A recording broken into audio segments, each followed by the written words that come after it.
And we are live here on a Friday on the Frugal Crafters YouTube channel. I have Sarah and Shuey in the house today. Hello. And Shuey, you'll hear jingles and wags, I'm sure. She's having a little rest right now. So we've hidden the cat food and all of the fun. Cat box is closed off. All of the fun is taken away for the poor dog. We're going to paint these pears today. There's a sketch on my blog if you want to transfer it. Otherwise, you can just basically sketch in 3 ovally shapes.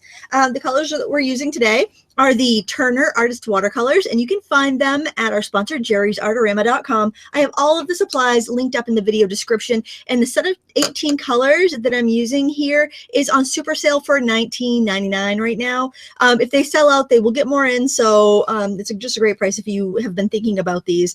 We're going to use burnt sienna, turquoise, permanent yellow, and pyrrole red. These are all single pigment colors, and they're going to give us some nice gentle mixes. As you can see, the different colors that we have mixed up here. You can almost get kind of a yellow ochre just by doing the burnt sienna and the permanent yellow together. So versatile colors, and they'll keep our palette nice and muted. How are you doing today, Sarah? Pretty good. Good. Filled the oil tank yesterday. Oh, well, that must hurt less than usual. Well, we had a half a tank. Yep. So we figured do it now. Yes. And we actually looked because they put your last fill up. Y'all, I haven't filled since April, so that was nice. Oh, nice. I'm just going here and wetting the background. I'm working on a rough paper today, Arches Rough. I just thought it'd be something kind of fun and different to do since I have there's kind of like a cementy texture in the background. If you check out the reference photo, you can see what I mean. So I thought it'd be kind of fun. And also using that turquoise, which is a cobalt-based color, it granulates and gives us some nice texture that way too. Oh, if you have questions, make sure you type them in all caps. And please keep your questions to the topic of watercolor and pears. And, you know, if you see something I'm doing and you have a question about it, then please just pop it right in the chat in all caps. If you have other questions, we have lovely moderators that can help you out. So you can chat about whatever art-related thing you want to in the chat. I mean, I don't even know what you guys talk about in there. You can talk about whatever. But it varies. Weather, craft supplies, art questions. Jane Wilkinson. Hi, Lindsay and Sarah. Is it possible to mix student grade paints with artist grade? Sure. You will notice that in watercolors, it's quite forgiving. Other mediums might not work as well. I've heard of some people having incompatibilities with acrylics.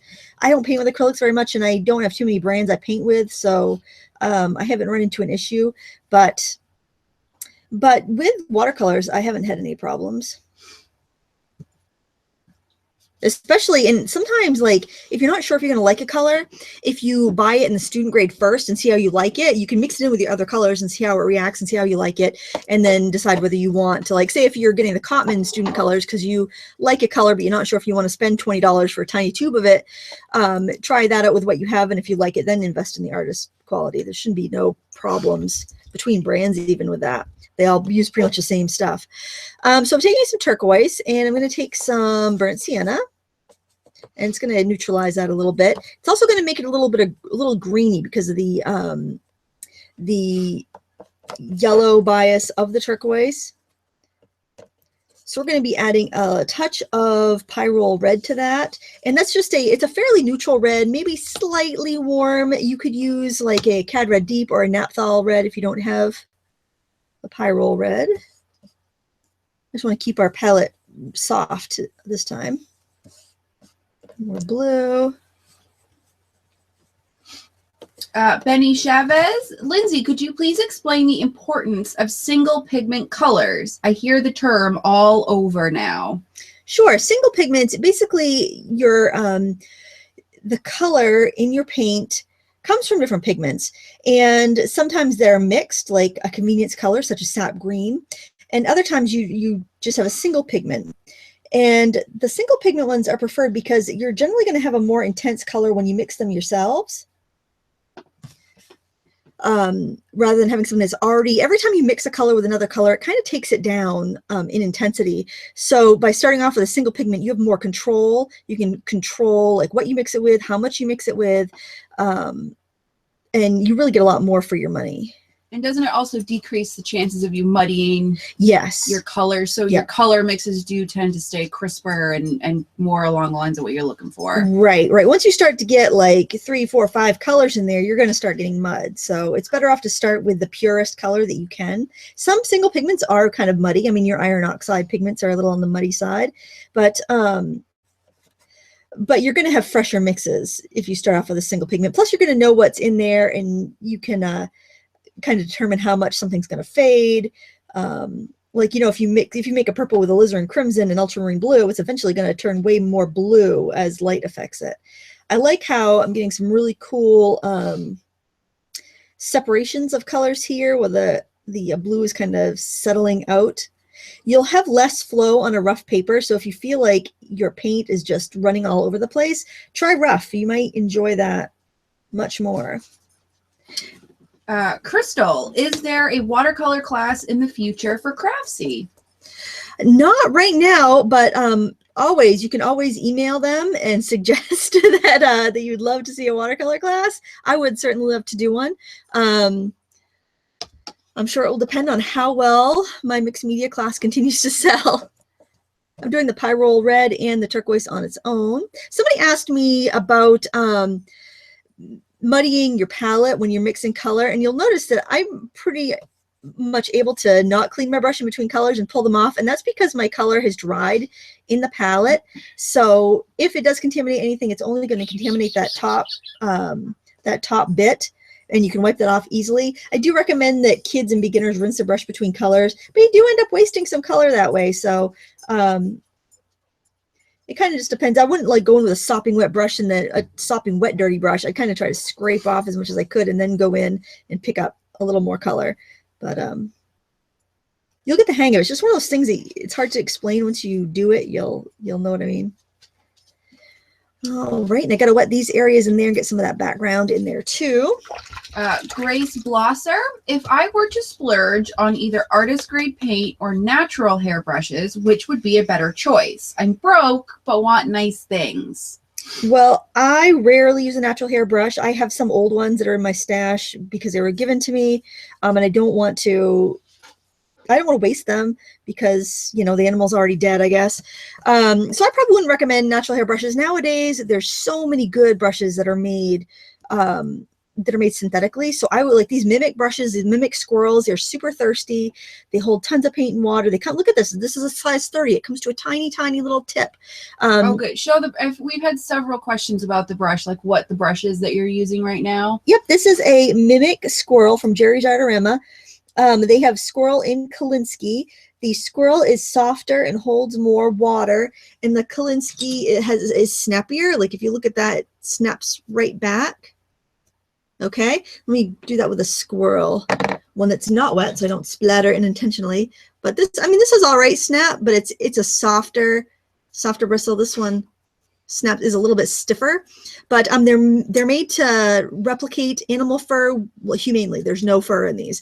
They're fantastically priced. I think individually the brushes are between like, I don't know, $3 and $7 each. They have some value pack sets. I have the value pack of each, and that's the ones that I have. But you really can't beat it for the cost. I mean, so you can get that, and you can get your artist grade paints. You can get the Turners for a song. So I don't think you need to pick. And like a one Kolinsky brush, I mean, a real Kolinsky this size would probably be $80 to $150. So I mean, it's at that point. I mean, I think the differences are so minute. You pay a lot more for a small upgrade. I think it's kind of like if you're buying wine, there's a huge difference between a $4 bottle of wine and an $8 bottle of wine. But the difference between a $150 bottle of wine and a $300 bottle of wine isn't as great. It's the same thing with brushes. Not that I've ever had a $300 bottle of wine. I get cringe if I pick up a $10 bottle of wine for I'm like, oh, this is the classy stuff. We're drinking barefoot tonight. Only when it's on sale at the grocery store, and I don't drink it. I just look at the label and I'm like, that looks like a good wine. And I put it in the cart. However, it seems to have worked because I haven't picked one out that John hasn't, he hasn't hated any of them. There have been a few he's like, well, it's okay, but yep. I don't drink wine. That stuff is. I'm wetting the area under this kind of ledge or table that the pears are on, and I'm doing a little bit richer of a mix. So again, burnt sienna, and do some more turquoise and some red. So just get a little bit darker of a color. You just got to work on balancing them. That's way too red, so I need more blue. And see, it gets a little bit grayer here. And again, starting with that big brush. It's always a good idea to get your big brush work in first so you don't get fussy. You cover a lot of ground. Get fussier with a smaller brush as you go. It's a little dark.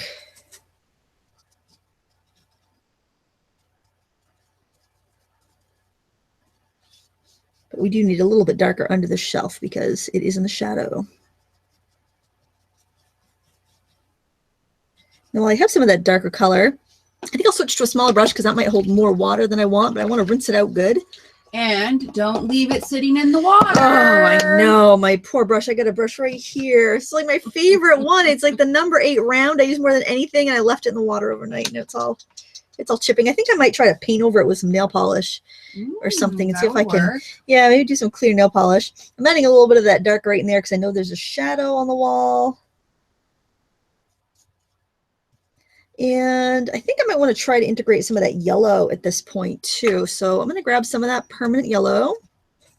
It's a very almost primary yellow. A little more burnt sienna in there. I think I'll move back to that. I just would like to throw in, we've had a bunch of questions asking about supplies. Lindsay provides her supply list with the links underneath the video description. So if you do have any specific questions about the type or make or model or of any supply she's using, they are listed below the video description.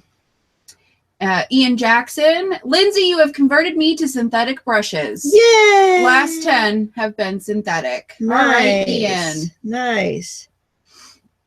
I'm just putting a little bit of this muddy mixture in here because I want some yellow integrated in here. I think I might do a little blotting because my background's gotten a little dark in there. You can see the texture of the paper, though, really well when I put that in because it kind of spider webs out.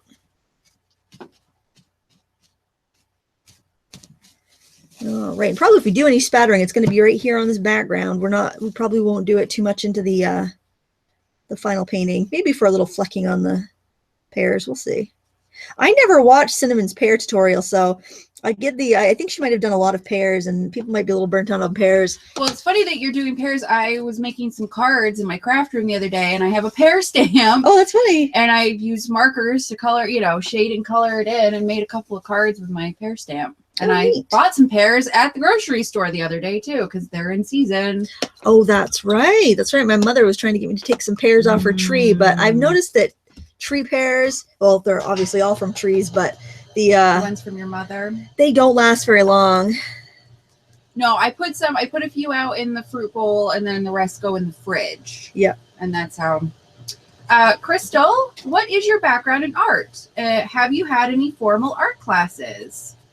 No, well, I took lessons from my neighbor who's a watercolorist when I was a kid. I want this cementy texture, so I'm just flicking this on a little bit.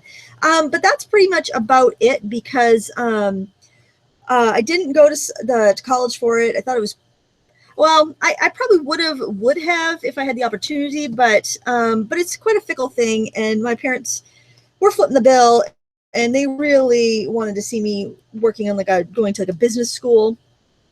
Yeah, I went to a school that had business and radio broadcasting, and that actually served me quite well because I'm able to make a living from my art because I have some business background. But other than that, I think I'm gonna leave those flecks on the pears because there's flecks on the pears. So now I'm gonna use a heat gun to dry this. And I was just watching my friend Lisa Clough's video. She has the channel Lacari. I always say it wrong. It's Lacari Fine Art.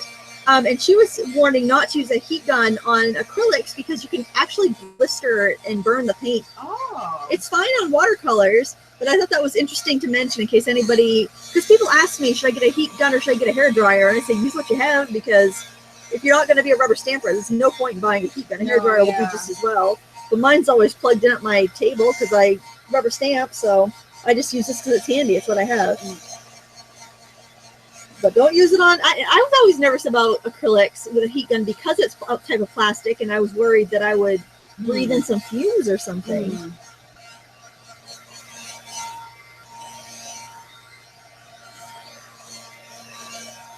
Okay. Cinnamon's here. Oh, Cinnamon, the pears. I think the pears called to her. Yes, she got the pear vibe.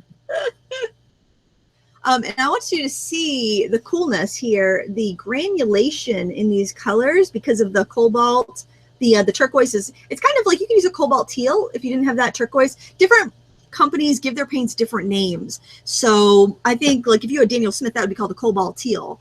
And what I love about the set of 18 is they have the pricier paints that most companies would not put into their introductory set. They put the cheapest series 1 colors they have, but they actually have some real good ones in here.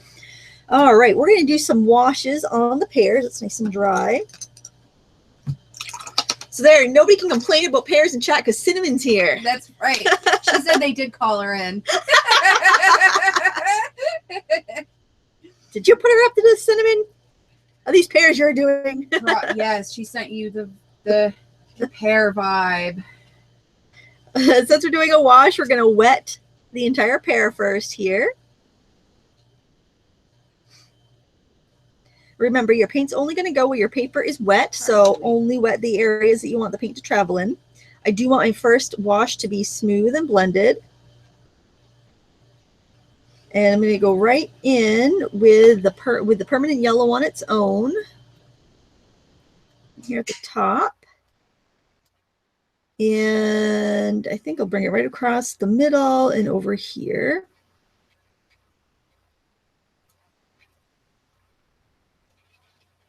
Now I'm going to do a mix. I'm going to do the permanent lemon, and I'm going to scoot this over a little bit so you can see my palette a little bit better. And a little bit of the scarlet, the pyrrole red rather. Just warm that up a little bit so I get that kind of blush. And I'm going to do some of that down here. And up there. Bring a little bit over there. Very subtle. I mean, if you just looked at these pears quickly, you'd say, oh, yellow pears. But there's a lot of colors in there, and we're going to try to incorporate them all. And we're only using 4 colors in this whole painting, so everything should have a lot of harmony. But because of that, we need to be aware of our pears, aware of our colors, so that we don't just end up with mud or everything looking too samey. I want to mix a little green, so I'm going to do the turquoise and the yellow. Makes it pretty green.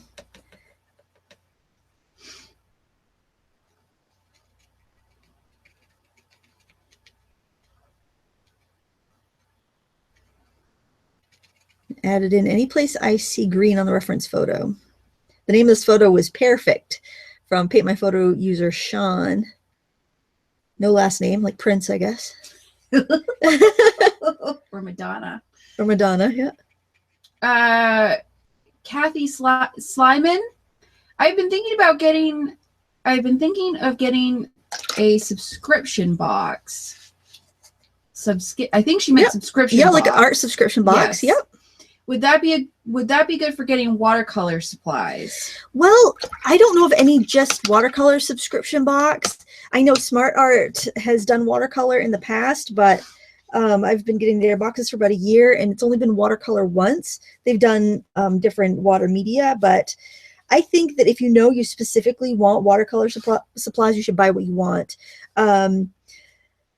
Because you don't know what you're going to get, and you don't know if you're going to get the best of the best, or what's going to pertain to you. And not always, but often you spend more on your supplies with a subscription box than you do if you know what you want. You can shop around for it.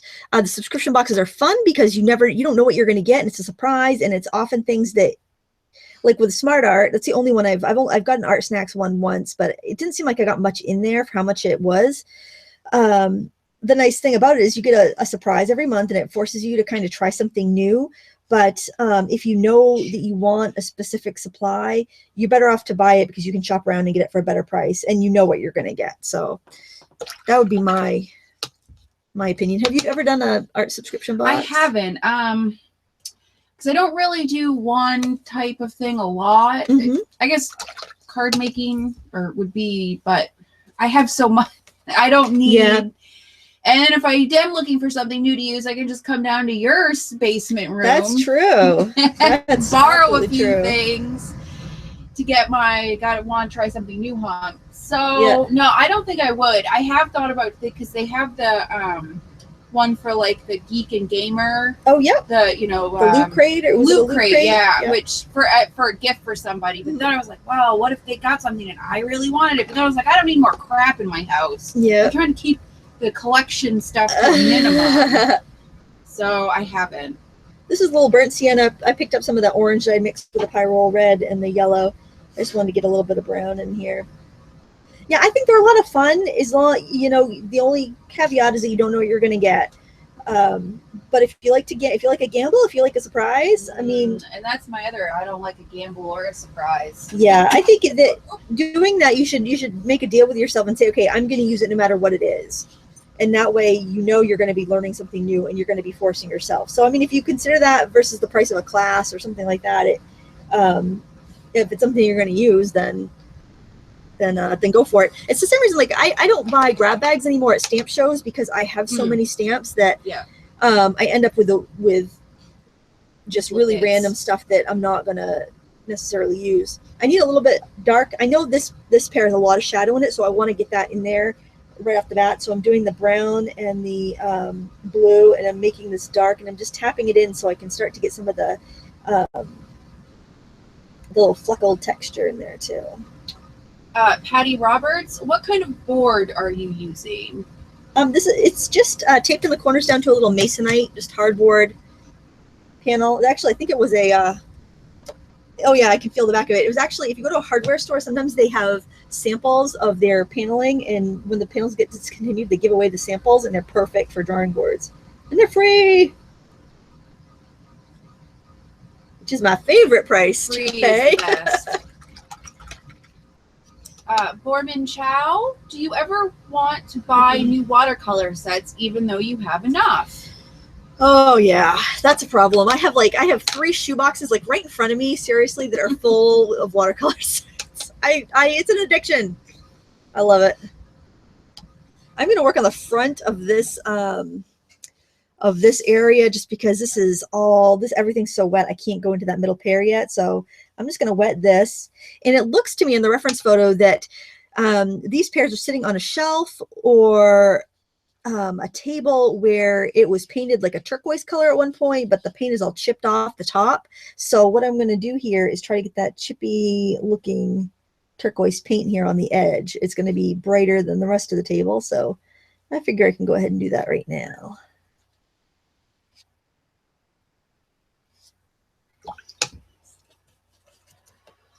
Gracie Shack, if you don't have a white gel pen, how can you do highlighting? Use a small brush and some white acrylic paint. And I would recommend that for card making. I don't know if Gracie makes cards or not. I think she's just a painter. I think she just comes to paint. But you can also do that when you're doing cards or any other crafts where you'd want to use a white gel pen. Just a fine tip brush and white paint. But if you are looking for a gel pen, I've had really good luck with the Uniball Signo white pens. And I think you can pretty much get them anywhere. I ordered like a package of them. I don't think Jerry's carries them because they don't carry more of the office-y craft stuff, but I think I ordered some on Amazon when I was doing my workshops in Massachusetts because I was so afraid that people would forget to bring them or wouldn't have them, or they'd have crappy ones because there's so many crappy white pens around. Just gonna dab in some browns here and there. And again, we're on the wash stage of everything, so nothing's going to look detailed and perfect at this point. And since I want this to look a little rough, like the paint is getting, like it's really worn on that edge, I'm just going to trace that edge with that burnt sienna and let any colors like wander down into the wash, because then it'll look a little chippy and rough and worn. Shabby chic. Shabby chic.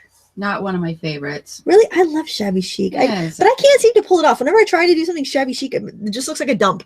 You know, the place just looks like, what'd you do? Just like pull that stuff on the side of the road? What they show you in the catalogs and magazines is like the really expensive stuff. It's not real shabby chic. Yeah. I got this at the thrift store. It's like I paid $750 for a coffee table. At Pottery Barn.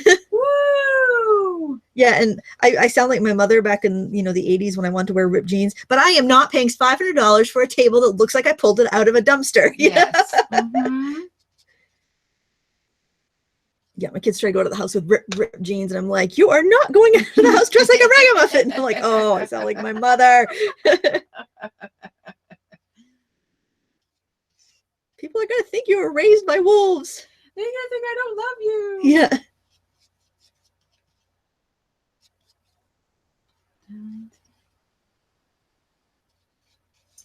The nice thing about a rough paper is that I can get real close to that wet pear and it's not going to travel too much if I accidentally touch into it. All right, so we're doing the same thing with those same colors. We're going to go in first with the yellow.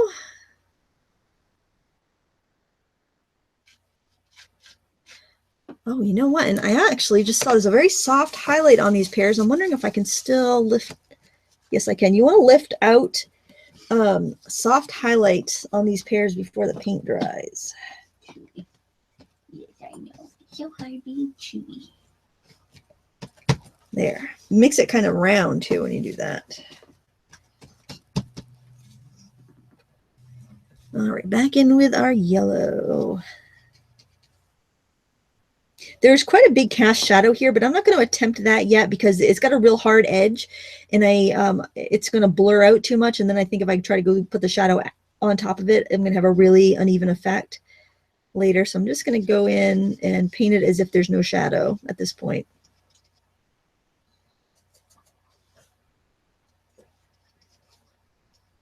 We got any questions in the chat? Yeah, I'm getting caught up. There's a lot of chat going on too. Yeah. So It's tough. It's tough to keep up with that. Of course, moderators are helping. Jojo Bass Girl, my backgrounds are too sharp. How can I make them softer like yours?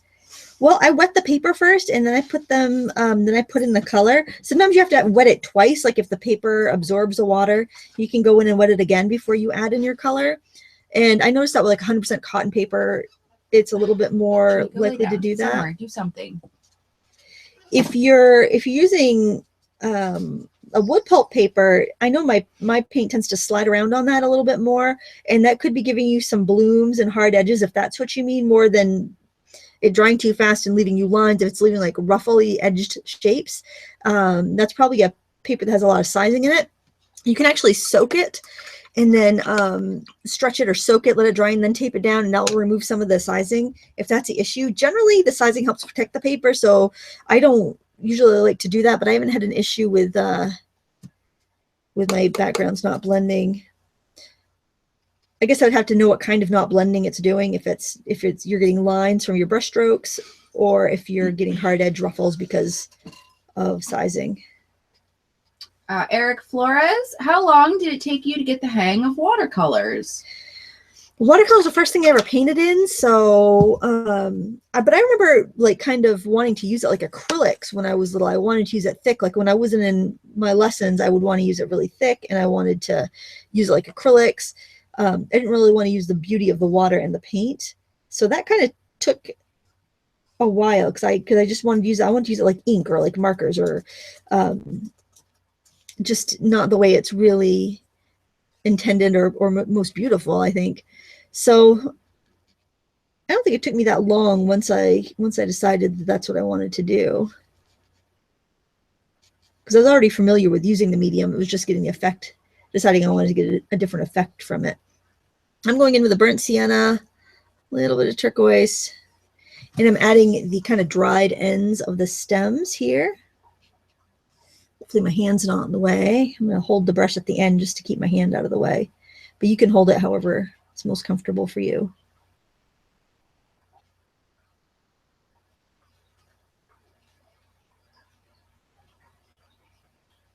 How many people do we have painting along? with us today, I know we have wonder? 287 watching. Nice. Suzanne Hale, I have a handmade watercolor paper. It has no sizing.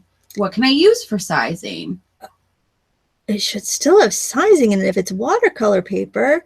You could paint over some, you could try painting over some wallpaper paste that will kind of seal it in a little bit, or wallpaper sizing, starch.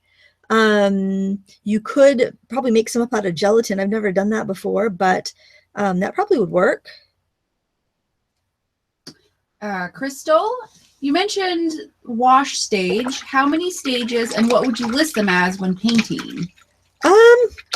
So washes. What are washes? Washes. Well, all of these that we've done so far are washes. We wet the paper, we put in the color, we let it blend around. It's kind of like your first layer of color. You don't have to paint in washes, but I like to do washes to unify and to kind of get the color everywhere. And then I think you just kind of build up layers of refinement after that. Like you can have a texturing stage, a shadow stage. It could be different for every painting, really, though. I'm just trying this over here because I want to do a little work around that stem, but the paper is still damp.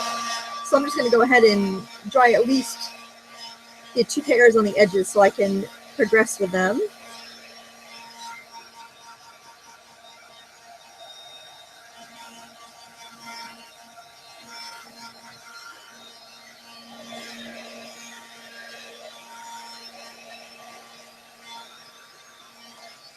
All right. And like as I go, I usually switch to, I start using smaller brushes as I start working on. So I want a little shadow around the stem to kind of make it puff out a little bit. So I'm going to go in with my turquoise and mix it onto a kind of a dirty area because I'd want to have kind of a darker color. But since we only have 4 colors, we can't make that much mud because that's the muddiest color we're going to get is 4 colors together.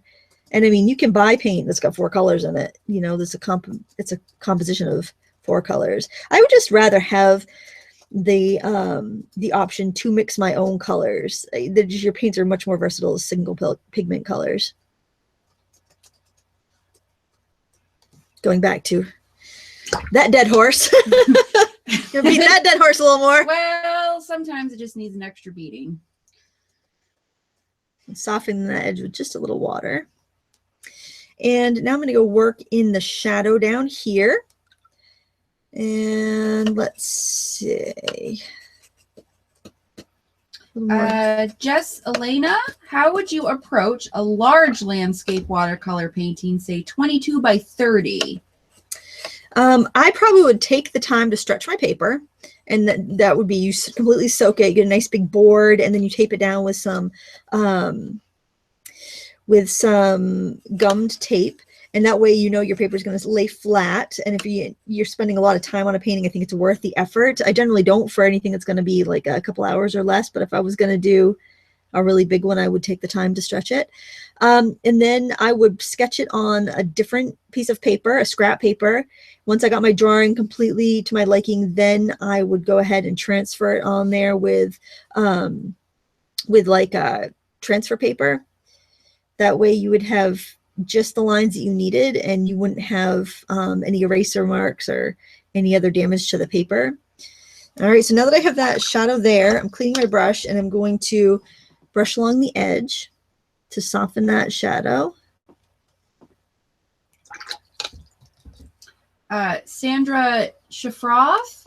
Hi, Lindsay. I bought some watercolors from Joann's. They seem to be powdery feeling when dry. Does it mean anything? Yeah, it's probably like a student grade. They tend to be a little chalkier.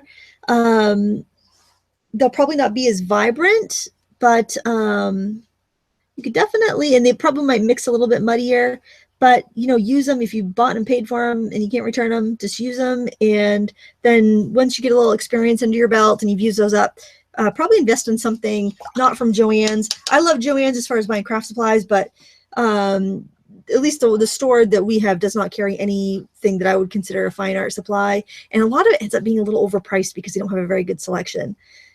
And now I'm adding a little bit more of that blush color in here. It's very watery, but I'm tapping it in with the side of my brush so I get a little bit of that texture. It's got kind of a waxy texture to it like a pear does, but it's also got these like modelly colors.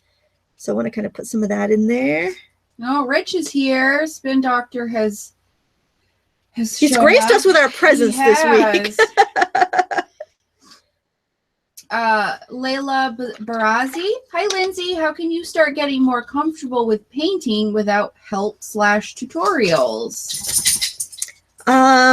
Painting. You've got to paint. You got to put brush to paper. Do it. That's right. There's no shortcut. You can watch all the tutorials in the world, but if you don't ever pick up a brush, you're not going to learn how to paint. You're not going to know how to paint. You might theoretically know how to paint. Like I theoretically know how to walk on the moon, but I've never walked on the moon. You know, you got to actually do it to know it.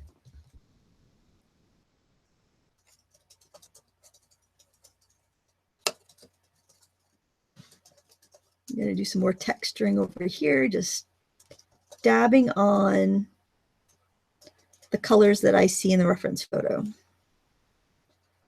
By making little tappy marks and using the side of my brush and the tip of my brush, I get a little bit more randomness and a little bit more of a natural look. And since these are all like transparent layers, I'm not going to end up with anything too weird or off the wall. Like a little bit of a lighter peachy color there.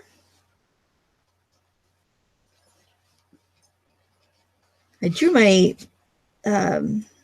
sketch a little dark so I could take a picture of it and use that for the pattern. I kind of wish I kept my lines a little lighter because I'm really seeing that the edge there. I might try and erase it later. Sometimes you can go in and erase after you've finished your watercolor.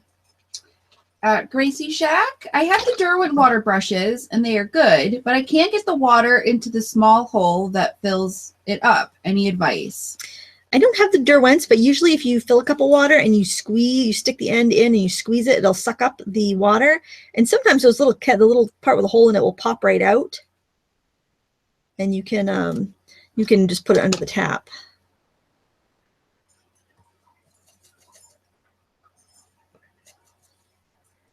Baru Siva, among Royal Langnickel, Aquilon, and Majestic, which brush is suitable for watercolor?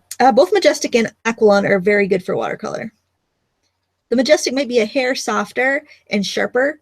Some people use the Aquilons for acrylics as well, but I like both of them. I'd probably say the Majestics are just a hair better. But they have the plastic handle, so if you forget them in the water overnight, you don't end up with a nasty surprise the next day. So that's their biggest selling point for me. No worry.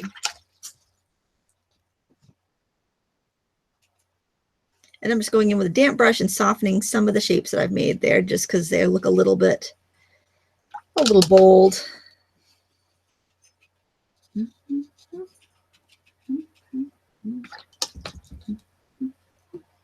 A little bit of this green over here to mute things down. And remember, this is just another layer. We can go over and adjust things as we need to. I feel like I want a little more shadow in there. When I went in with my green, I kind of lost the darkness. So I'm just going in with a brown because I think that'll blend in nicely. That's a burnt sienna. When I say brown, I'm still using the same 4 colors. I'm not adding anything new.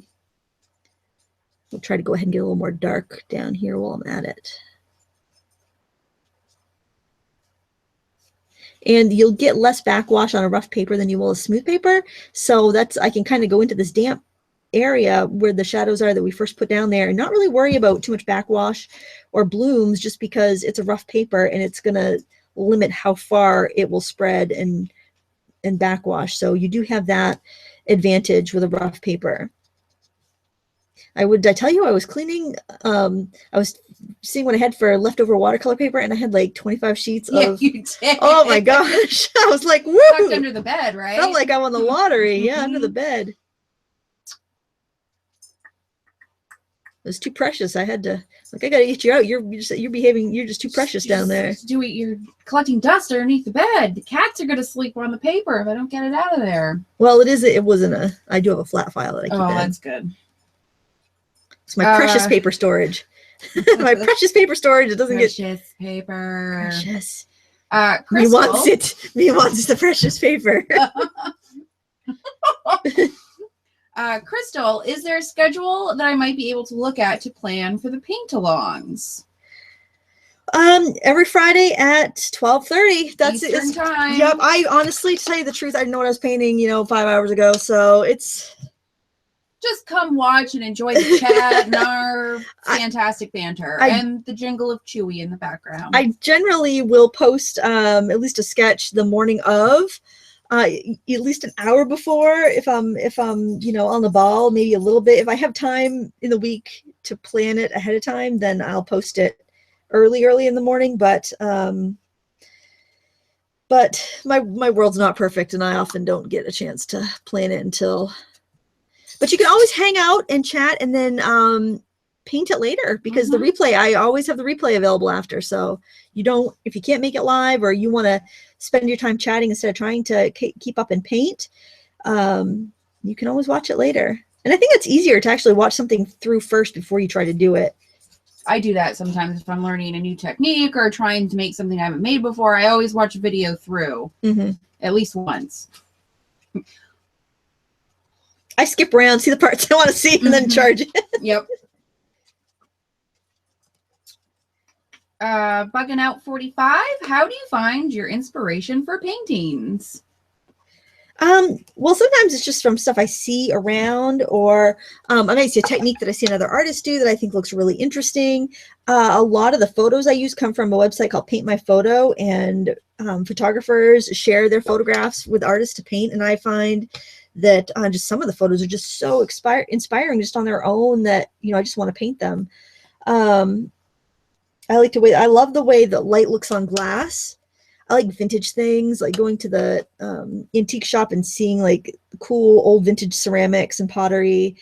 I like old Christmas ornaments. I don't know. It's hard to say. Something that I find very exciting today, I might be completely bored with in a week. So that's probably one of the reasons I don't plan these too far ahead, because I got to be excited about what I'm painting.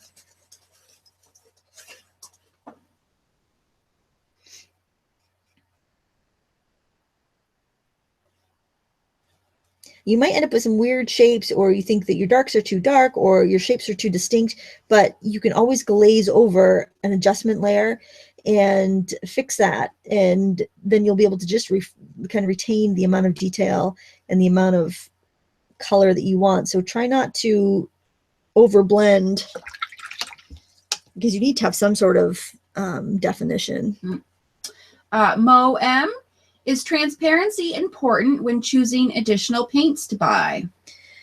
For watercolor, I think it is, because the more transparent the color, the more pigment you're getting and the less filler you're getting, and the more brilliant it's going to look on your paper. I'm adding a little bit of that orangey mix that I made into my green to tone it down a little bit. It's a little too neon limey for me.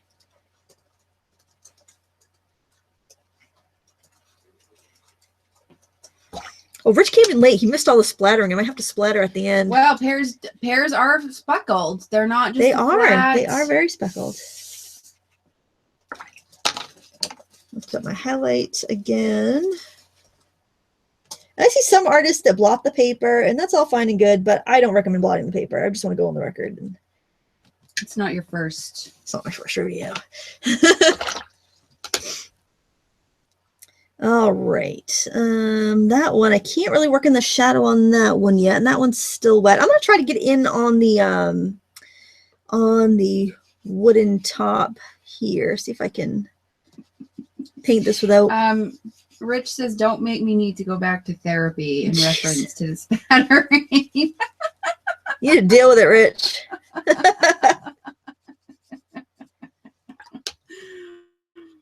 I can splatter at any moment. But Rich, you've been busy. You haven't been here. You've missed the splattering. Actually, there was no splattering. We didn't even splatter last week. No. I know. Oh, and for those of you having the issues on the replay, all weekend long I was getting emails. Apparently people... I saw that. There were a lot of comments about difficulty with replay. Yeah, it seemed to be a problem in the YouTube app. It seemed to be hitting the iOS users the most, but it has gotten straightened out. But I did learn a quick fix. If you're ever in that situation and you're on YouTube and you can't watch the video, if you go to my blog, thefrugalcrafter.wordpress.com, you will be able to watch it. I think they make it a different format for embeds versus the high definition that they put on YouTube. I don't notice it looks any different, but apparently it's higher definition on YouTube. But whatever, however they set it up for embeds, it is a workaround. It's probably a workaround because it gets you out of the app. But that's an option. Problem. Yeah. Yeah, and it was happening to anybody, because I was talking to Cinnamon about it. It was happening to her videos too that were originally live streams that were archived. So it was something with archived live streams. Of course, YouTube doesn't let anybody know what's going on beforehand. Yep. So you can let your fans know. They just can't know they can't watch a video. I don't even think they know though, because I think they're always tweaking things, to make sure that that's what they do. They like to tweak. Yeah, they like to tweak things. To make our experience better, I'm sure. I can't complain. I can't complain about YouTube. Not at all. I enjoy it sometimes. I'm thinking that I want to grab a fan brush because I think I might want to use that for some texture here on the wood. So just excuse me a second as I run over here and grab some. You're excused. Other medium brushes here. If you have any questions, go ahead and. Well, there have been a few, but between Valerie and the Spin Doctor and Cinnamon and Kristen Case here today and Ian and Valerie. Did I say that already? Yeah, you said Valerie. But she bears repeating. We like Valerie. They're getting a bunch of the questions. Cool. So I get a couple different hog Gracie, brushes. Of course, she's here too. Yeah, everyone's so super helpful and nice. Yes. So I just grabbed a few different hog brushes. I find that one's shedding pretty badly. I find that these are really good for doing texture. And the reason I have hog brushes, but not Kolinsky brushes, and actually I don't often buy them. They just last forever. So I had these for a long time. So that's one of the reasons. But my family also, I'm not a meat eater, but my family, all but my daughter Lila and I, are not vegetarians. So I figure it's using the whole animal. So. Benny Chavez. Lindsay, how are Kathy and Lorraine? It's off topic a little bit, but that's all right. A lot of people know Kathy and Lorraine. Right. I see them on Ask a Crafter. They are good. I haven't talked to Lorraine in a little bit, but she does have grandbabies that are keeping her busy. Doesn't she go to Florida too? She does. I don't think she leaves till Christmas, but yeah, she goes to Florida and she travels a lot. See that cool texture, wood grain texture I can get just from dry brushing the with a hog. And I'll just grab this out of my acrylic painting bucket. You don't need to keep these separate. You're not going to hurt the brush with watercolors. It's just that you don't want to take your watercolor brushes and then go use them with your acrylics or your oils because they're so gentle and they're so fragile. So keep them for watercolors only, and they should last you a lifetime if you're good to them. I'm just going to do the same thing with this fan brush. I don't know if that's dry enough. Oh, I think it is, just to give it a little bit of a subtle texture. Carmen Schwab, how do you use a water brush? I have a whole a whole comparison video on water brushes, and I also have a series called Plein Air Postcards. There's 5 videos, and I use a water brush in each of them. But you basically fill the barrel with water, and then you just squeeze it as you need to release more water, and it also feeds out some water. So you use that in place of having a water bucket. We're getting some good texture in there with these hog brushes. Just make sure you rinse them out good before you go and restore them with your other brushes. But don't wet them while you're working on them, while you're working with them here, because you want those bristles to kind of hold apart from each other and give you that texture. Crystal, are there any YouTube watercolor artists that Lindsay enjoys watching? I like Andrew Geeson. His videos are very loose. He doesn't typically talk in his videos. I'm trying to think of other watercolorists. I like Cinnamon, but she's not a watercolorist. She does have a couple watercolor videos up. But she's mostly acrylic. She's the queen of acrylic. She is. Gosh, I guess I don't watch a ton of videos. Anna Mason does have a YouTube channel. I watch some of her stuff because it's just super not what I do, but I really enjoy it. because there's so many good solid techniques there that, you know, I can incorporate in small doses in my painting. She's just super, super detailed. Jess Elena, where do you usually find 9x12 frames? I can't seem to find reasonably priced ones anywhere. Doesn't I see more? The 9x12 is a standard size. Oh, but you know what? 9x12 really isn't that much. It's not as standard as other sizes. You can find them, but they're not as common as they should be.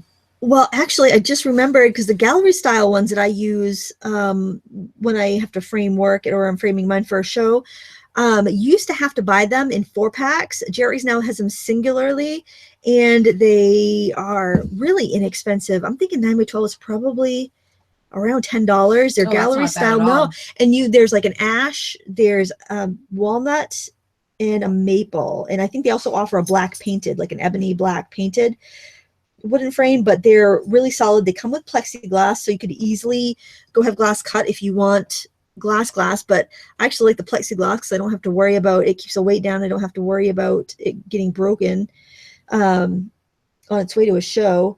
But yeah, if you look in they go on sale a lot. I'm trying to think. I think they're called ambiance frames, and they also have tons of other ones, but those are the kind of the steel of a deal frames, and they're just like your gallery style. They're about 2 inches thick from the wall, so you could put a full stretch canvas in there if you're not doing watercolor.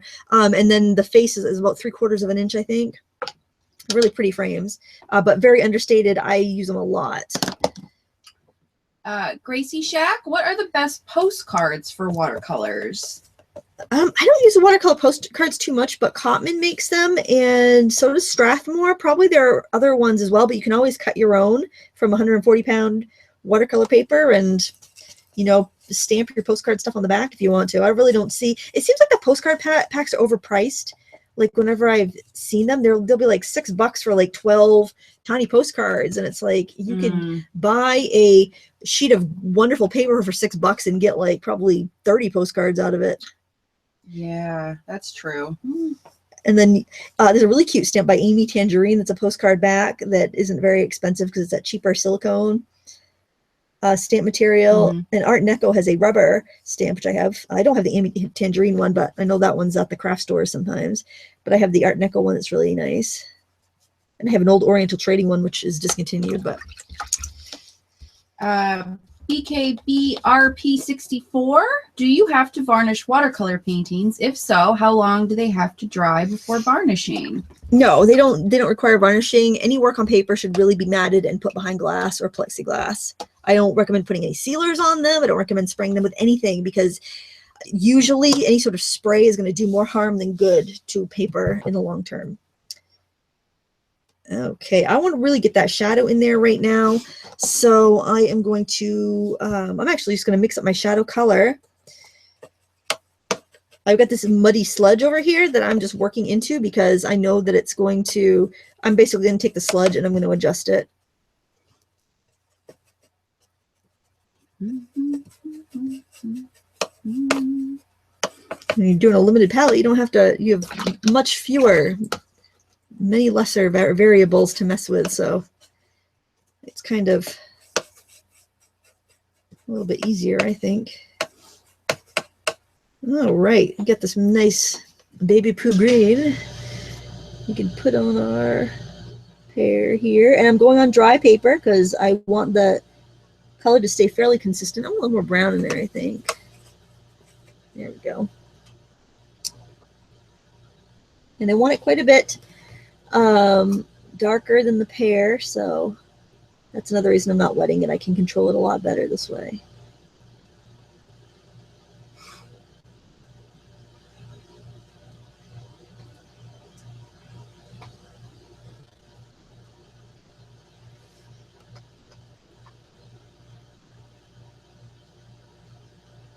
Everyone busy chatting over there? Yes. Well, they're still talking about other YouTubers that they like to watch. Yeah. Sarah, someone asked if I have a channel. I do not. I am not YouTube material. I'm just the background voice. I think you should have an Etsy shop though and sell your jewelry. Oh God. No, because whenever I wear something that you've made on camera, people are always like, "Oh, did you make that? Where'd you get that?" You know. And that way you can actually, you know, capitalize a little bit on your That's true. On your guest spot. Oh my God, I'd have to get my camera out and dust that old horse off. I know, yes. It's been in its bag for a year.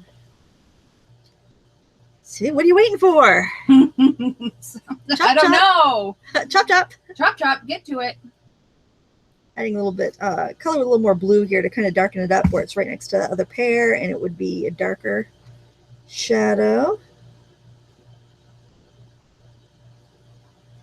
I want to make a super dark with the red and the blue. See how dark I can get it. I think I'll mix it over here just so I don't have anything else competing with it. I'm going to try that. I don't know if that's going to look good. That turquoise is not a really intense blue, so let's get it as dark as we can. Okay. Now I'm looking to see if I need to soften any edges. I feel like this little area here where it's furthest away from the other pear would be a little softer.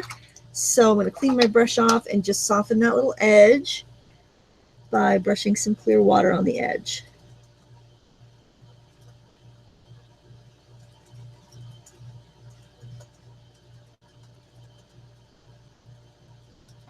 There we go. Now it's nice and soft there. And oh God, spin doctor. This is why I should paint Sarah. Nobody wants to see that. Oh, you're lovely. Ugh. Mixing up some peachy color with the permanent yellow and the pyrrole red. And that's going over here.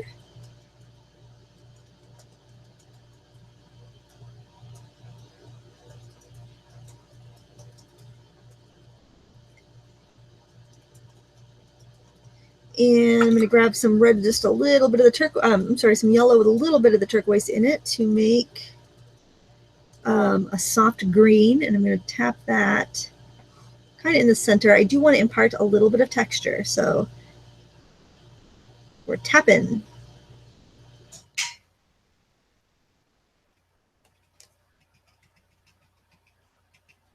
Oh, I just thought of another YouTuber that I like, watercolors. He doesn't post very often. Ross Barbara. He does watercolor jewelry, but he also does painting tutorials. Oh, cool. Yeah, very, very cool. Nice guy too. He doesn't, I think he's a professor, an art teacher or something. I think he has like a real job that keeps him from posting that. He has a real job that pays him money. Okay, I feel like I need a little bit darker in there too. So I'm going to take that, the red, a little burnt sienna, because it's also very warm and it's a little brownish. You have to be kind of subtle with your colors, just because I say as I stab some bright red into that pear, because we're really, you know, we're dealing with yellow pears here. There's not a lot of contrast. Oh God, people want to see Chewy. Chewy's on one of the videos in Lindsay's archive. When we did my craft room, there's a shot of Chewy sprawled out on the carpet. Yep.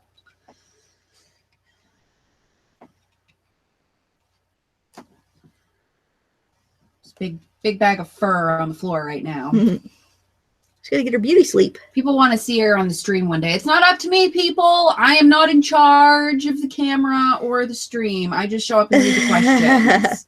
And now people think you should paint Chewy. My husband long enough. My husband thought I should have painted a monkey. He's like, you should paint a monkey on the back of a horse, like, you know, Planet of the Apes. And yes, that's a good idea. We're like, might be a little too specific. Because who doesn't want that's a niche audience? That's right a very there. Niche audience. Niche I think that's what I said. I think that's what I said too.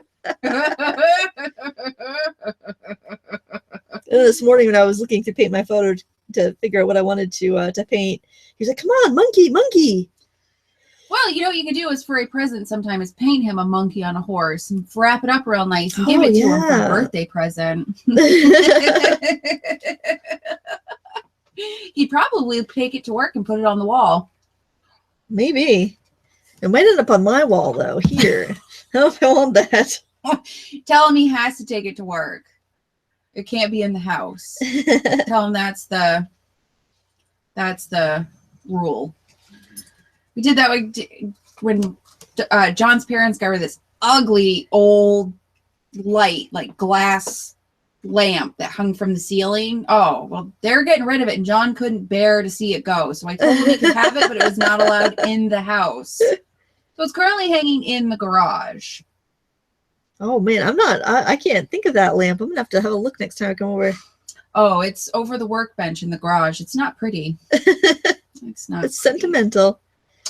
Lynn McLean. Hi, Lindsay. Could I try and paint along with these tutorials in water mixable oils? Sure, why not? Do it. Your process will be a little bit different, but same idea. Yeah, it's painting. I'm putting in some dark speckles because there is quite a bit of just a little imperfections that are on pears, the little brown splotches.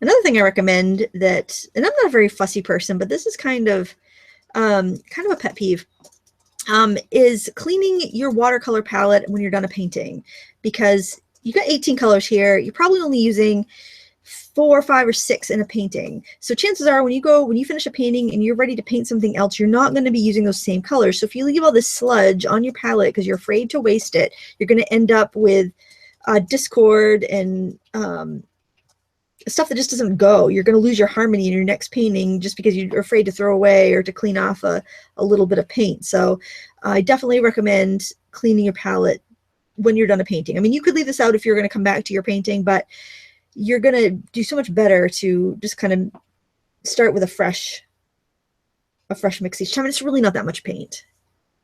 And if it really bothers you, make some bookmarks and splash that paint on the bookmark. And use it as a base to create another painting on or to stamp on or something. Mm-hmm. But you're going to end up with more problems trying to mix colors on a dirty palette the next time. Then you'll waste more paint just cleaning your brush, trying to get yourself out of the mess that you've gotten yourself into. I mean, I'm not a big rules of art or anything person. I think you just do what you want to do, but that's one thing that just kind of people say, oh, your palette looks brand new. It's like, I just clean it between paintings. I just wipe off the mixing areas. I leave the other stuff alone, but oops, I got a bead of water there that dripped. All right, I'm going to work on the shadows under the pears now. And I'm going to go in with some burnt sienna and some turquoise. And that's pretty dark. I think that might be dark enough. I think I'm going to do a little more turquoise and a little of the red too, just because I know I've had that in the background though. Jen K, is Lindsay going to do a Halloween themed watercolor at all? Yeah, that was another thing I was thinking of. And actually, I found a great photo of a crow. Actually, it's a blackbird, but I'm going to turn it into a crow. On a metal fence post. Just kind of you can see a little chain link fence, and it's really cool. And so I was thinking about doing that for a Halloween-y one. And I did do gourds the other day if anybody just wants a fall-themed watercolor. I was looking at all kinds of fall landscape photos today, too. So I'm going in and laying down my darkest shadow colors. Because we'll notice it's not like a paper cutout around these things. There are darker shadows and lighter shadows, so I'm just getting in the darkest. I'm thinking about my pear cranberry cake recipe that I have that's so delicious. Oh, I would have brought you some pears from my mother's tree. That's okay. Never mind. I'm trying to cut them the questions, and there was one that was answered. Never mind. Cancel that. Strike that, reverse it. Exhibit, have some more tea. It'll be fine. Yeah, I zone out every once in a while. I'm like, oh, I haven't said anything in a while. I love how this turquoise granulates, though. People are loving the detail and the shadows that you're doing right now. Oh, good. Oh, and I'll mention it again if anybody's new. These paints, a set of 18, the list price is like crazy. It's like almost makes you think, is it a real list price? Because it's like $150 or something, $150 or something crazy like that. And normally they have it on sale for $29, and they actually have it on super sale right now. And usually those super sales only last a couple of days for $19.99. So even if they sell out, you can still order it for that price, and they get these in all the time. So at Jerry's Artorama, the link is in the video description. If you were curious about these paints, they're a steal at $30, but I'd rather pay $20. Carmen Schwab, how do you keep your watercolors clean? Well, for mixing, I have 2 containers of water, one for rinsing my brush and one for getting fresh water. Since I let them dry in my palette, all I have to do if I have a dirty color is just wipe my brush over the top of it, and then it's clean again. Or you can just rinse your brush in between each color if you're worried about it beyond that.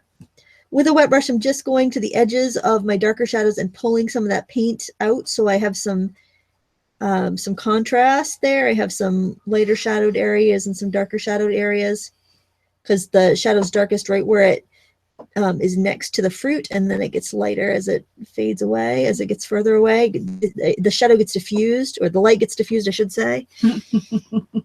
What are you giggling about? Oh, we're talking about, I just mentioned that Chewy has trained John and I quite well. Oh, yes. It's the other way around. All right, we can do a little bit more detail in the wooden shelf here. It's kind of make it kind of rough and chippy on the edge. I used to have a dog named Chippy, my first dog when I was like 5. Yeah, German Shepherd. I have a feeling after Chewy passes, which won't be for a while, but someday she'll pass, and then several years will pass before we get another dog. I have a feeling we will get a German Shepherd. Yeah, because John had Shepherds, as a kid. They're good dogs. He really likes German Shepherds, and there's nothing more reassuring than a stranger coming to your door and there's a giant German Shepherd sitting next to you, and you don't know if they're friendly or not. It's a nice deterrent. Yep. Mary Beth Nealand, what are your favorite brushes? I know you have mentioned before, but can you say again? Well, it depends. I don't recommend the same brushes for everybody, because I find that beginners might end up in a little trouble with the amount of water that these hold. These are mimics. They're a faux synthetic. I mean, a faux fur. They're synthetic. So they're meant to act like animal hair. So they're very absorbent and they hold tons of water, but it can be a little problematic if you're new and you're trying to mix colors, especially if you're using student grade paints, because sometimes you just can't. Sometimes with student paints, you have to mix so vigorously to get the pigment to come out that it can hurt your brushes and damage them. And then you just keep adding more water to it, and your colors are too light, and it's very frustrating because you want to get rich colors. So I recommend these. There's lots of different brands. This brand is very affordable. It's the Royal Majestic line or the Royal Aqualon, but they're synthetic, regular synthetic nylon bristles. They don't hold a ton of water and they're fairly firm. So if you are using student grade paints, it's easier to kind of lift them out of the pans to paint with, and you don't end up putting too much water in, because a lot of beginners get into a little trouble because they have too much water and they get frustrated. So I say if you're a brand new beginner, get a synthetic Taklon brush. And they're cheaper than these too, so all the better. They'll work better with your student paints. But as you get more experience, move to something like these Mimic brushes or Princeton Neptune, something that's going to hold more water, because you'll have better control and you'll want to be able to paint for longer before you have to re-dip your brush again. So at this point, I'm just looking at my painting and trying to figure out if I need to add any more of anything. I do think I want to do a little bit more texturizing on the shelf there. So I'm going in with this fan brush, and I'm just picking up some sludge here. And it's all about contrast. We have these nice bright pears, so if we have sludgy color in the background, it's going to make them stand out more. So not all mud is bad. Some mud is very useful. So I want the texture. The only thing you have to worry about with a fan brush is that curve that it makes. Sometimes it can give you some weird lines. So I try to start the brush stroke off of the paper if I can, or just try to just use maybe an edge of the brush and turn it so I get a random look. I don't want to see that arc of my fan brush bristles anywhere. Sandra Cross, if I paint these pears, can I sell them? Can I sell as my own work? Yes. I mean, I don't care. Other artists would have different different opinions. I'm pretty much painting the reference photo here. I can't claim that's my composition. I'm painting from a reference photo that I have the permission to use through Paint My Photo. Yes, absolutely. I have no problem with that. I don't have a problem if you teach it to some kids at your local library or senior center. It doesn't bother me at all. My only requirement is that I ask, please don't publish the work in a magazine as your own, just because I also publish work in magazines as part of my business. So that it'd probably more ruin your credibility, just because, if that editor had seen that work already sent across their desk from me, then they'd be like, wait a minute, why does that look familiar? But that's the only stipulation I have. Every artist is different, and a lot would have a problem with that, but I don't. I think the more people you share the art with, the better.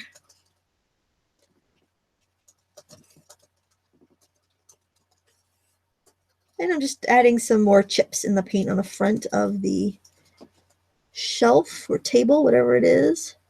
Our shabby chic shelf. Shabby chic. How much would this cost at Pottery Barn, I wonder? Or Anthropology? Well, it's on sale for $500. Oh, bargain.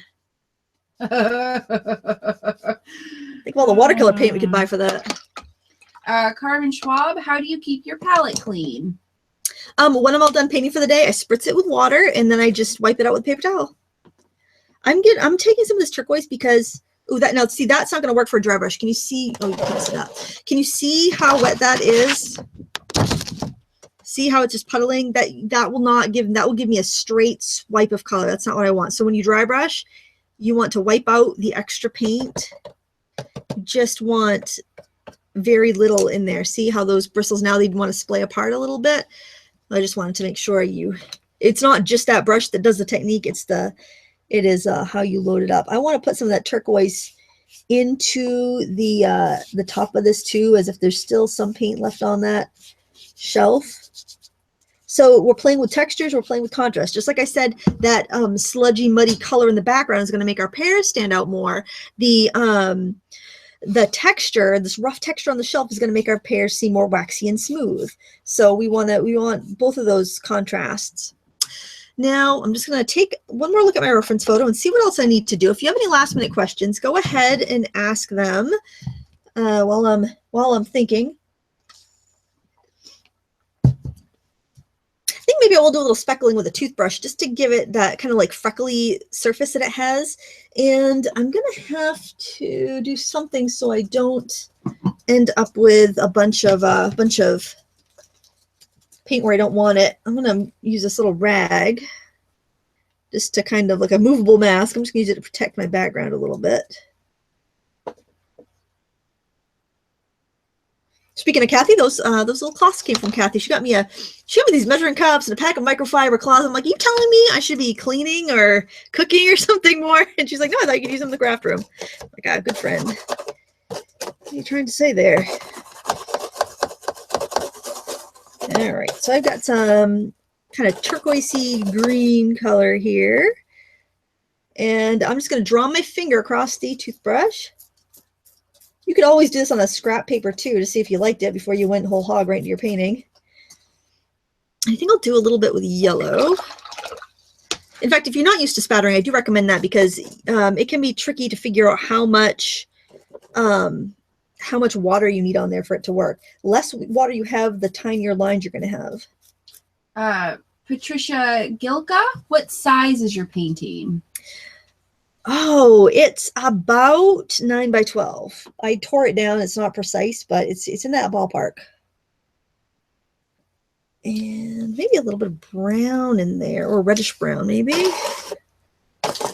Jess Elena, I have Mission Gold 18 color set, and when I mix the burnt sienna and ultramarine, it doesn't make the pretty gray that you get. Any suggestions? Yeah, it's because their burnt sienna is a very strange mix. It's not the normal, either PR 101 or PBR 7 is typically what is used for burnt sienna.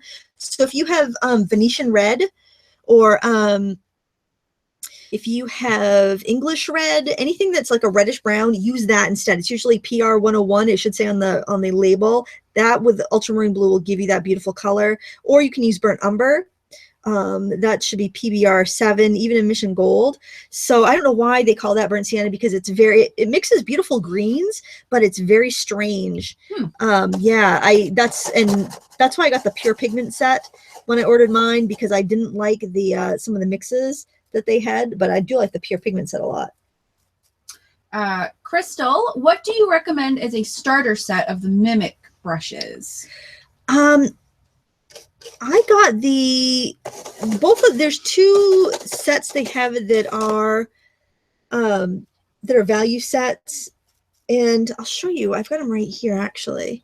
I don't know if it's in your budget to get both of them, but I will show you what I have and what I think is most useful. So all the ones that have the gray handles, I got 2 more over here. I think the Kolinsky one's a little more expensive because I think there's more brushes. I would say, depending on your experience and how juicy you like your brush, if you like a really juicy brush, go for the gray handled squirrel ones. And if you like a little bit of a snappier brush, go with the Kolinskys. So this is kind of nice because I really love this number 30, and then I love these 8 and 12 rounds. I find all the brushes in this to be super useful. I don't use the flats as often because I have this really huge round. I personally, the way I paint, I prefer these a little bit more and find them a little bit more useful. However, I honestly think the Kolinsky ones might be a little bit better quality. These just have a lot of tiny brushes in it, and I don't tend to use as many tiny brushes. I tend to use like the 4 biggest ones. But if you feel like you want smaller, more stiffer brushes with a little more control, then the Kolinsky ones are probably a better fit for you. I do like the squirrel because I like big, soppy, juicy brushes, brush loads full of paint. So so just kind of think about how you like to paint, and I think if you're a newer painter, the Kolinsky ones will be a little bit more useful. I'm just going to do a little more spattering here on this little one because I'm this front one on the end. And then I think I will be done. I lost my toothbrush. There it is. And 4 colors. Hard to believe there's only 4 colors, 4 huh? colors. I think the best way to a sophisticated painting is to limit your palette. You take out one of the variables of what can go wrong right there.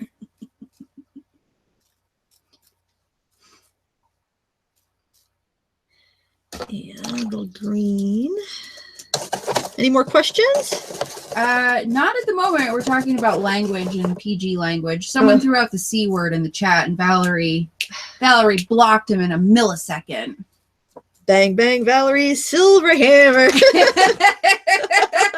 came down upon his head. Or what's Thor's hammer made out of? Titanium, platinum? I don't know. Somebody knows. Probably. The gray set of brushes that you were showing, those were Mimic? Yes, they're the Mimic Squirrel. Someone was asking. Yep, those are the Mimic Squirrel. I have the value sets of both kind, but you could definitely go through. I would price it out and look at the brushes that you want, price them all out, add them up, and see how much it is compared to the value set. Because if you want like 5 brushes, but the value set has 8 and it's the same price as the 5 you want, then makes sense to buy the value set. I just want to take one last look at my stem there and see if I feel like I want some little shadows on the edges. I'm going to go in with my turquoise, add it to some sludge, and go down and sludge. Sludgy. Pumpkin spice sludge. Crystal wants to know what your favorite fan brush is. I don't have a favorite. I don't even know what brands mine are because I don't use them very often. I just pretty much grab them for special effects. They're all cheap. So I would say whatever you have. I don't, sometimes I'll use like the bigger ones in oils for blending like a sky or water. But I honestly, maybe it's because I don't paint with hog brushes that much. I don't really find a huge difference in price or quality. Winton by Winsor Newton makes some fairly affordable, good quality ones. I wouldn't spend more than a couple bucks on a brush. They're pretty plentiful. I don't notice a big difference in quality between them. The Spin Doctor uses the Georgian oil hog fan for watercolor. Georgian. Yeah, I think we can get those here too. Oh, probably somewhere. They'll ship to the United States. We're very important here in America. They want our money. All right. Now, if you want any more highlights, you can go ahead and lift them out at this stage. My highlights look all right, but I guess I could add a little bit more, especially to show you guys. Make sure you have a dry paper towel handy and a wet hog brush will work fine. Now, this one, look at this. I want to show you. This brush has slightly longer bristles. So it's not going to be as abrasive and rough on my paper as this one with the shorter bristles, because it's got a little more flex to it because the bristles are longer. So I would use this one for lifting just because I know it's going to be a little more gentle. And I'm just going to gently scrub my highlight area. Oh, Ian Jackson. Thor's hammer, I'm not going to say, I don't even know how it's pronounced. It's forged by dwarven blacksmiths and is composed of the fictional Asgardian metal Uru. Oh, thanks, Ian. My gosh. I mean, I've watched the Thor movies, but I'm not up on all the details of that stuff. So that's what Valerie's hammer's made of. She got some dwarf hammer. Dwarves made it for her. Nice. Thank you, Ian.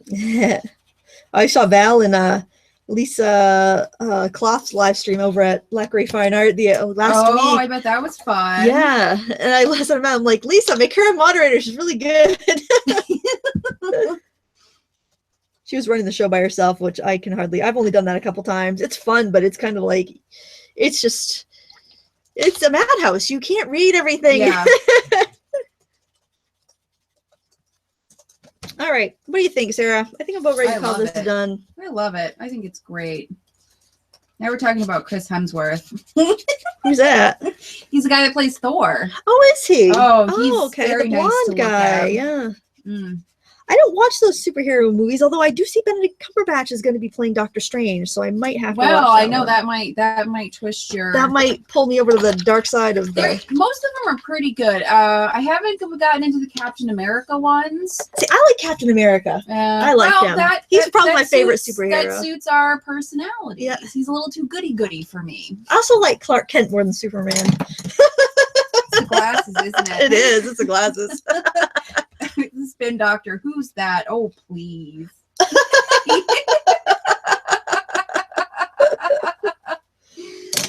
Oh, I said I would like to have Chris just come mow my lawn while I have a Bloody Mary and watch him do it. Shirt off, of course, just to appreciate all the work he puts into his physique.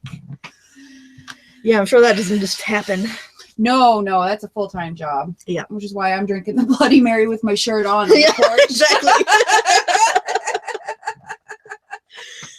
Well, okay, anyway. Well, I suppose that does it for today's live stream. I will take a photo of this and put it on my blog if you do want to look at this while you're painting. And the reference photo is linked down below, as well as links to Jerry's Artorama. Oh, I wanted to thank you guys. Last weekend, Craftsy had its big sale, and you guys bought lots of classes. It really helps keep the content free on my channel. I do appreciate it, and I want to thank you so much for going big last weekend on that sale. It was really, really awesome and helpful, and thank you so very much. And also, I don't know if I'm supposed to say this or not, but I'm going to let you guys know, just in case anybody has a hot Friday night planned of doing, painting classes at home. Craftsy is going to be down for an hour tonight from, I think, 6 to 7 Mountain Time for an hour, because they're switching over to their brand new website. Everything that you've bought is still going to be in your account and everything, but they are going to be offline for an hour. So in case you had some big plans to do some crafting with Craftsy tonight, I just wanted to let you know. So you can you'll know that the place didn't just close or anything like that. Rich and I are being inappropriate together. Oh, that's all right. Something about Bob Ross being naked. Oh my gosh, this is a family show, people. Oh my gosh. On that note, thank you all for watching. And till next time, happy crafting.